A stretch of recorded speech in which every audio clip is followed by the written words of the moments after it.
So execution is the only thing that we get paid for in this market. And so the thing about execution, guys, is that we all pretty much see the direction of the trend. So if you ask across a bunch of all different traders, their technical analysis would be around the same. So directional bias is usually around the same. So if everyone's pretty much seeing that, let's say gold is going to go up, then how come not everyone is making money? Okay, and it's usually because of something that has to do with mindset, guys. The mindset of the market is usually something like this. If you're in a buy and the buy doesn't go your way, let's say you're kind of a ballsy trader, okay, I'll put in a sell now. And so you put in a sell and you realize that it was a fake out, so you try to get back in your original buy only to realize that you're late to the party. So you've already thrown all of your money into the pile and now you're late to the party.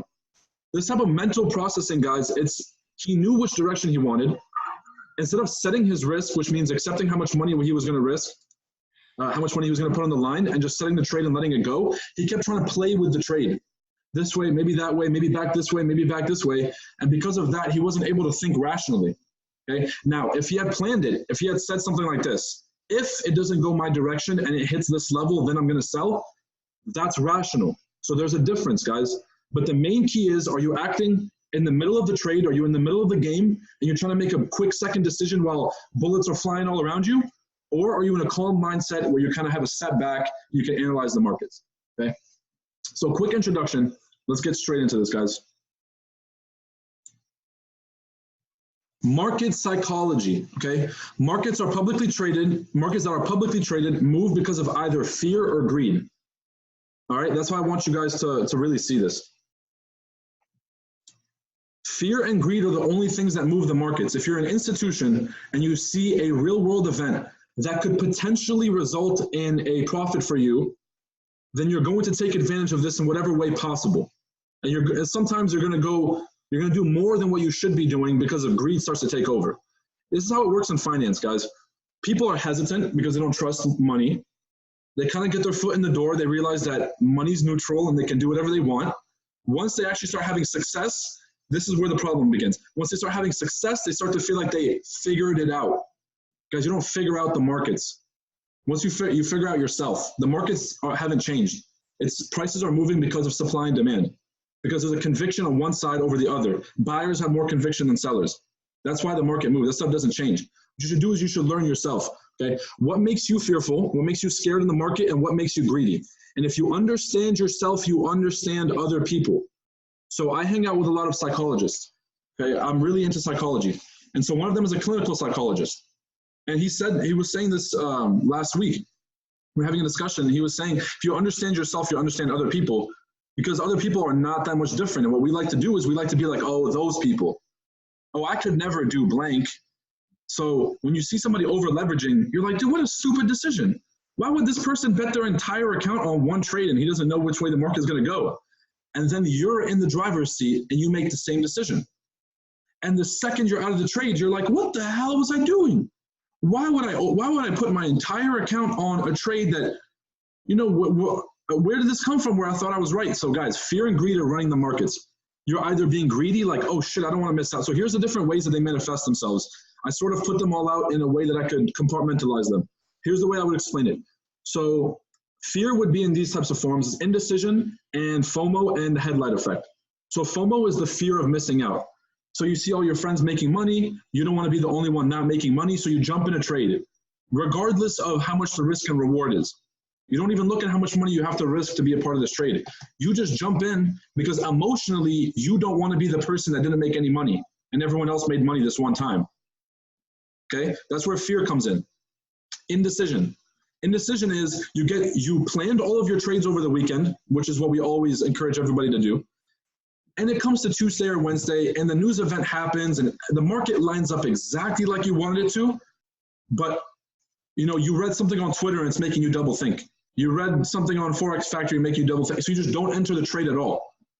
And you check back the next morning and it went in your direction 200 pips. That is really harmful, guys. The indecision is extremely harmful because you're going to be missing out on the winners that make up for your losers. Indecision is more harmful than losing trades. Losing trades is a part of the process. You can't, okay, I'll put it this way. This is the simplest way I can put it. You guys ready for this? This is fucking cheat. Imagine you're Steph Curry. Steph Curry can miss as many shots as he wants because the ones that he makes are going to make up for it.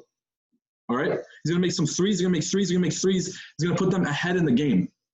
If Steph Curry wasn't even in the game on the sidelines, he can't score.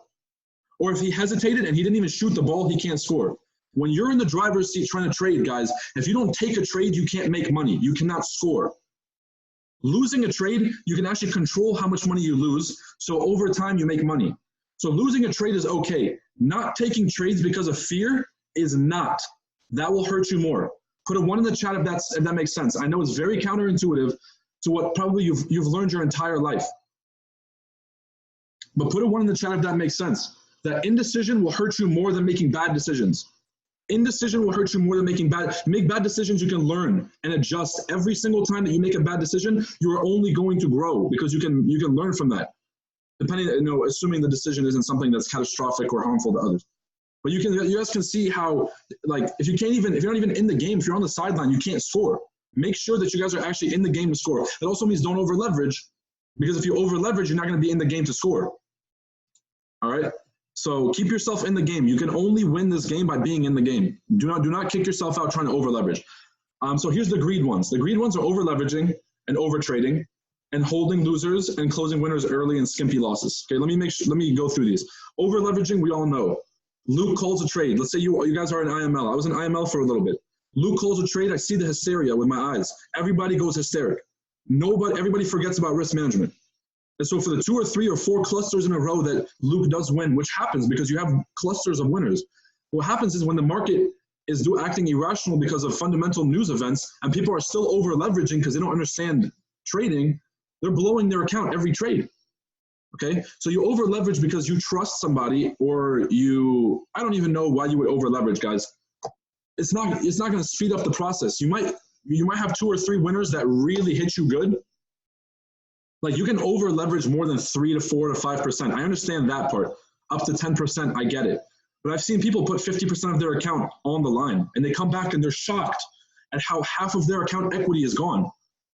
And I'm thinking to myself, like, what the fuck, excuse me if you guys have kids around, but what the fuck were you thinking was going to happen when you bet half your account on the trade? It was either going to go your way or it wasn't. And if it doesn't go your way, you're going to lose half that money. How did that not register? So part of market psychology, guys, and this is what the next part is on. The reasons why we fail, it's overthinking. All right? Oh, if I miss out on this, I might have to get back in on this. If I miss out this entry, I might have to do 30, 35 pips up. If I think that, what if Japan does this? What if? Get out of the what if mentality, guys. The what if mentality should be an if then. What if is for poor people? And I don't want to say this in any derogatory way, but what if scenarios are for people who are never going to amount or are never going to be able to break out of their own barrier that they've set in their own mental limitations. What if I invest in this and it doesn't work? Well, what if it doesn't, so what if it doesn't work? Who cares? Move on to the next one. So with trading, that's how you have to be. Like, it's not about what if I lose this trade. It's okay, I'm going to build a system that even if I lose trades, I'm still going to make money. All right? Thinking too much. You're never closer to mastering the markets than when you first start. Put a 1 in the chat if you guys can agree. Put a 2 if you guys don't agree. You're never closer to mastering the markets than when you first start trading. All right, I just want to see what people think about this. Put a 1 in the chat if you agree. Put a 2 in the chat if you disagree with this.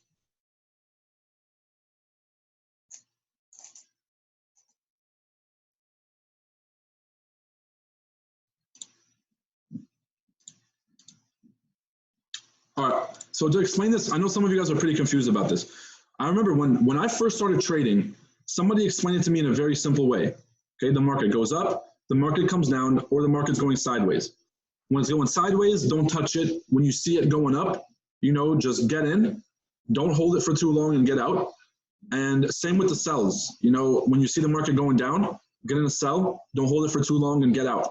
And it made a lot of sense to me. Guys, okay, obviously I'm paraphrasing. It's not how complicated the market is, but it's really how this person simplified it to me. Okay, this person is actually now my business partner. It's Professor O. If you guys are a ChartAddicts member, this is the person who taught me how to chart. He was explaining this concept to me. It made so much sense. The first 2 weeks, I had quadrupled my account, guys. I put in a $200 account. I was at like $3,000. Guys, I was a dog. I was trading cryptos before.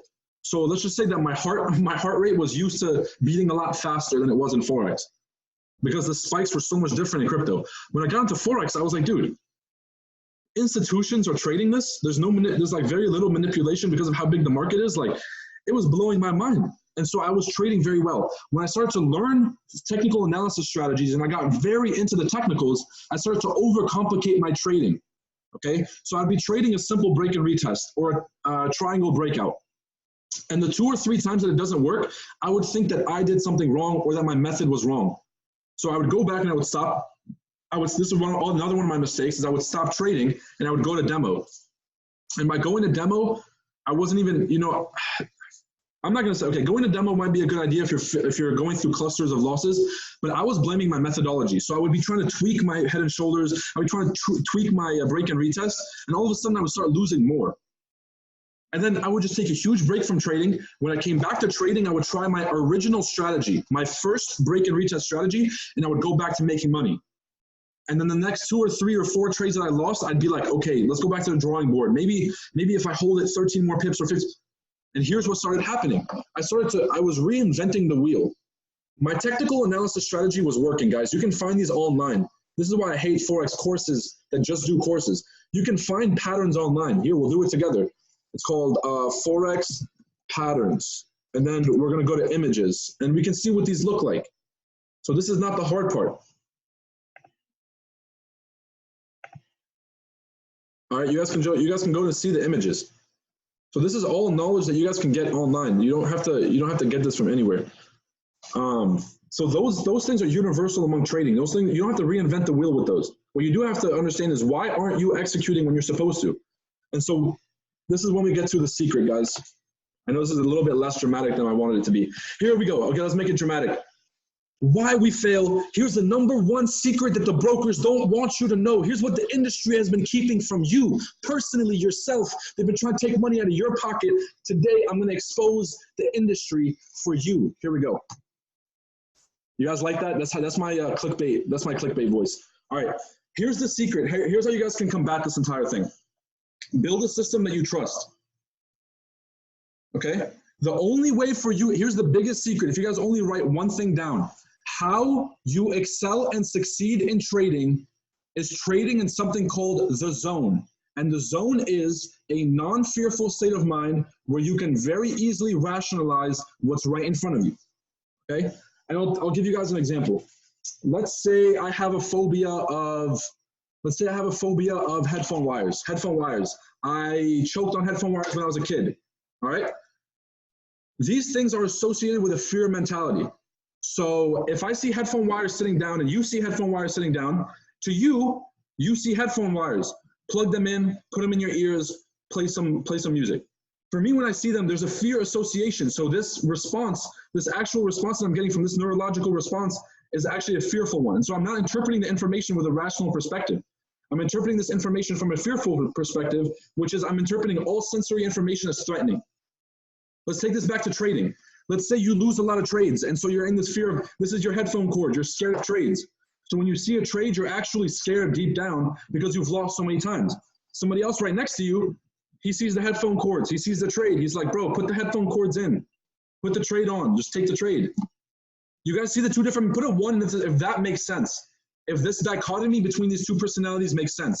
On one hand, the person just looks at the trade and he's like, oh, dude, it's a sell. It broke and retested. It's heading down, and there's a bearish engulfing, like it's moving.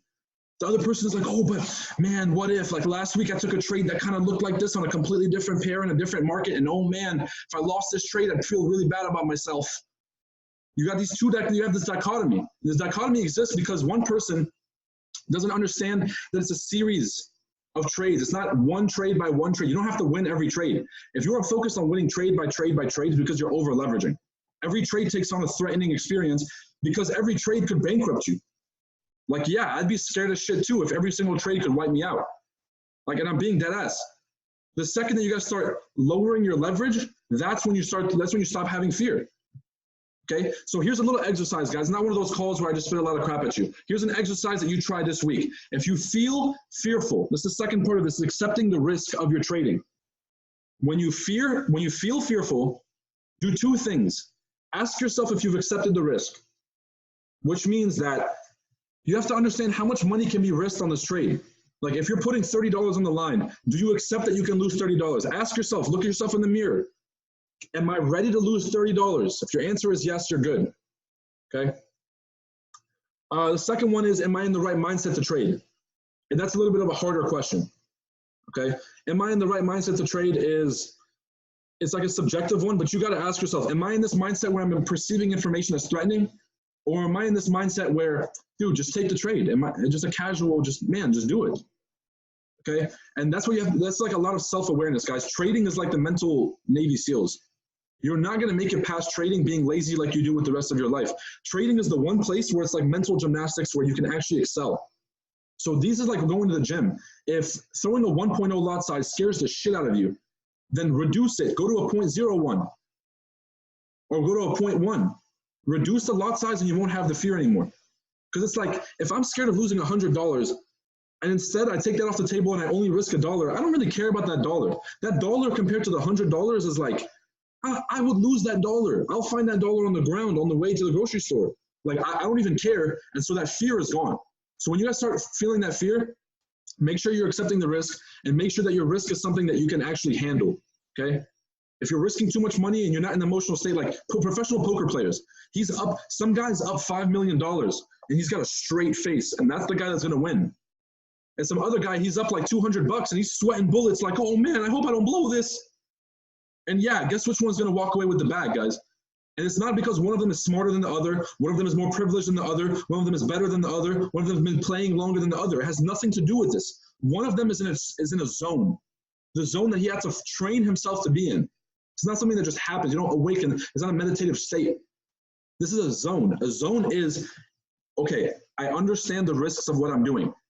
Okay, you get in the car, two types of drivers, a fearful driver and a confident driver. A confident driver knows that things can happen on the road, but he's going to keep his eyes on the road to mitigate those challenges. Okay, this is how most people rationalize driving. The person who's been in a car accident, he knows that even if you do whatever you can, something can go wrong. So he's going to have that realistic fear and just drive more carefully. Here's the dichotomy. The careful driver can actually build a system where he doesn't have to stop driving. He can drive carefully. And the person who's ignorant is going to have to learn the hard way, okay? So build yourself a system, trust your system, and let's get to my favorite part about this, guys, which is Q&A.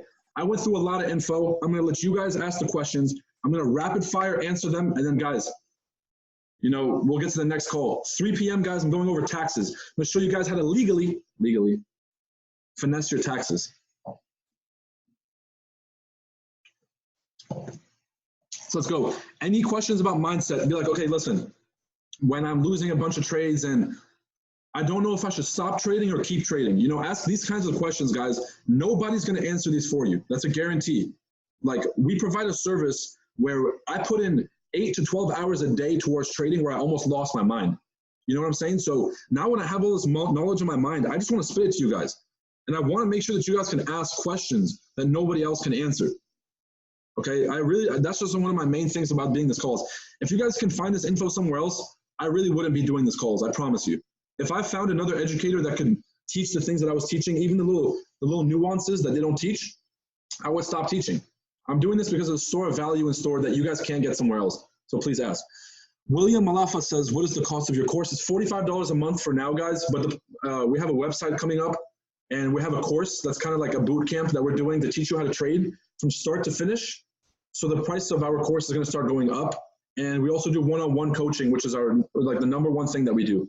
It's like our consulting service. So it'll be $45 now. If you want to wait for like a month or so until everything is finalized, it'll be close to $80 or $100. All right. Any questions on mindset before we hop off, guys? Any questions on mindset? Remember, next call is on taxes. It's at 3 p.m. Okay, you are not obligated to pay a single fucking penny more than what you are legally required to to the IRS. So the IRS is asking you for 30, 35%, but you can start a company that you only have to pay 20%. You should start the company. That's legal. You should do that.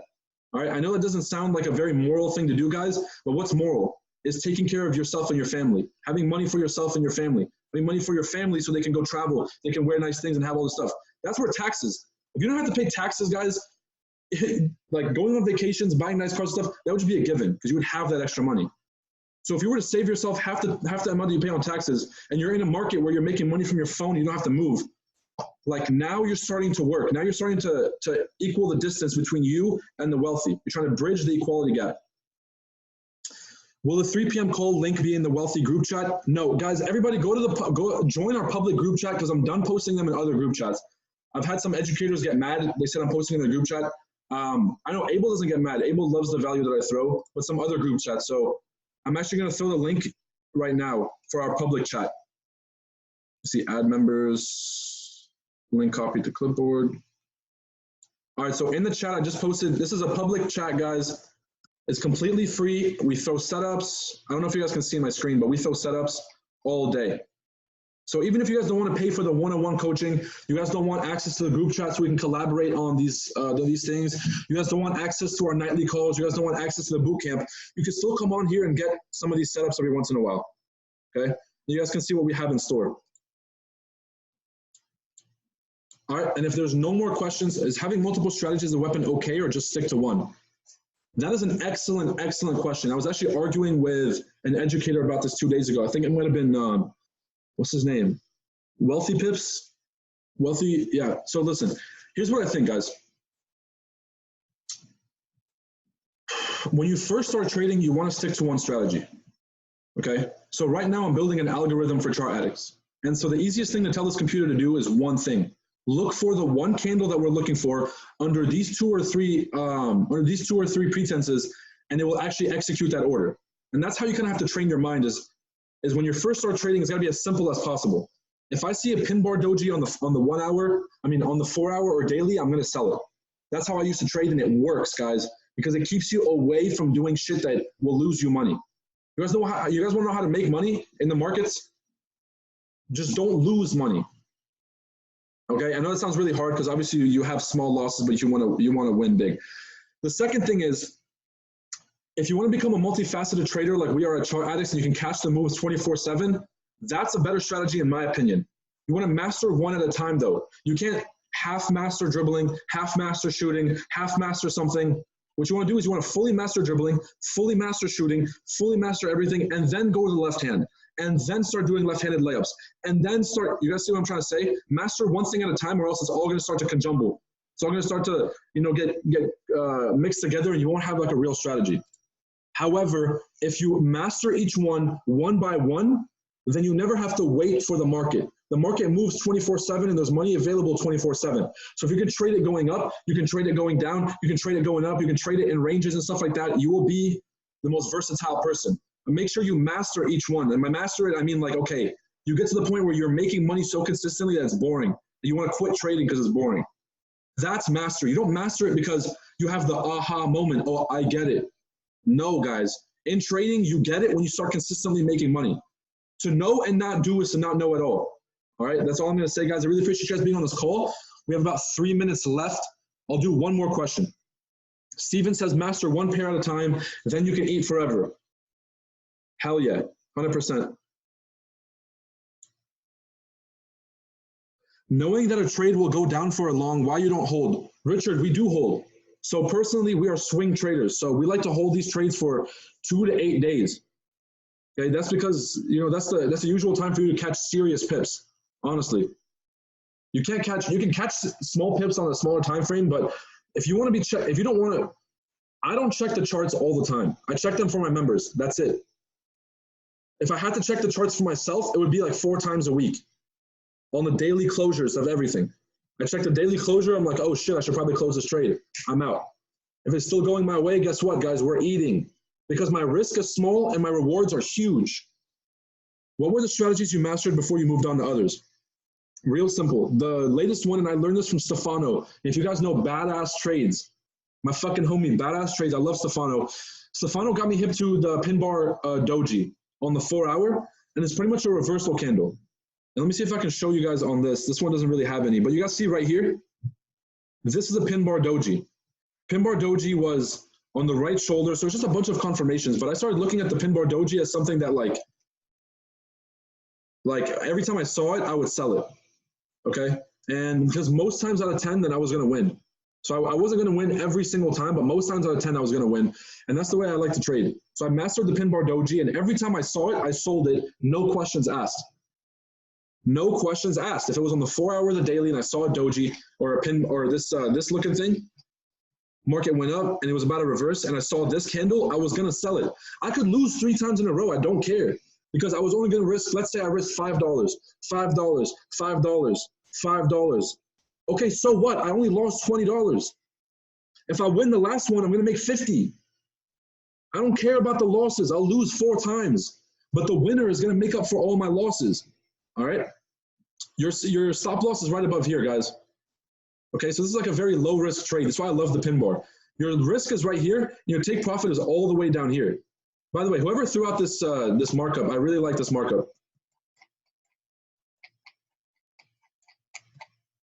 All right, this is USD CHF. Guys, I posted this on the public channel. Okay, I have the same exact markup. Break, retest, continuation. Sell the, okay, guys, you're welcome for this. Sell the dollar this week. All right, sell the dollar this week. I don't give a fuck what anybody else says. Sell the dollar. I appreciate you guys for being on this call. You're welcome. Thank me later when you guys eat. If you guys pay off your house mortgage or something because of me this week, thank you. USD CHF and USD JPY, sell those.